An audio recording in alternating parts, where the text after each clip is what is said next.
আপনি চিকিৎসকের কাছে গেলেন, হঠাৎ করে আপনার চিকিৎসক বললেন যে আপনার তো হাই ব্লাড সুগারের সমস্যা, অর্থাৎ আপনার টাইপ 2 ডায়াবেটিকের সমস্যা হয়েছে।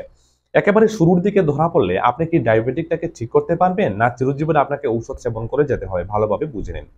দেখুন, যাদের একেবারে শুরুর দিকে ডায়াবেটিকের সমস্যা ধরা পড়ে, ধরুন প্রথম ধরা পড়লো, আপনি যদি আপনার কেন ডায়াবেটিসের সমস্যা হয়েছে সেটাকে যদি বুঝতে পারেন, তাহলে অবশ্যই আপনি সেটাকে রিভার্স করতে পারবেন বা সেটাকে কন্ট্রোল অবশ্যই আপনি করে নিতে পারেন। তার জন্য সবথেকে ইম্পর্টেন্ট ব্যাপার হলো আপনার লাইফস্টাইল।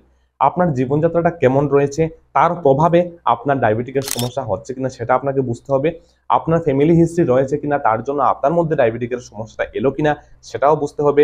আপনি কি লেথার্জি জীবনযাপন করেন কিনা, আপনার ওয়েট বা ওজন অতিরিক্ত রয়েছে কিনা।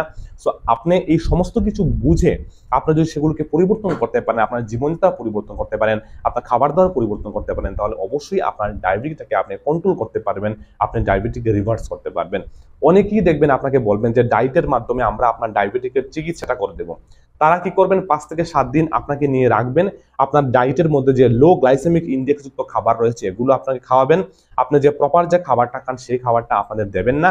আর এতে অটোমেটিকলি নর্মাল আপনার যে ব্লাড সুগার লেভেলটা কিন্তু থাকবে। বাট আপনি যখন বাড়িতে আসবেন, আবার যখন আপনার নতুন লাইফস্টাইলে আপনি যখন পৌঁছাবেন, তখন সেই জায়গাতেই আপনার চলে যাবে। তাই এইসব চিকিৎসা অবশ্যই আপনি গ্রহণ করবেন না।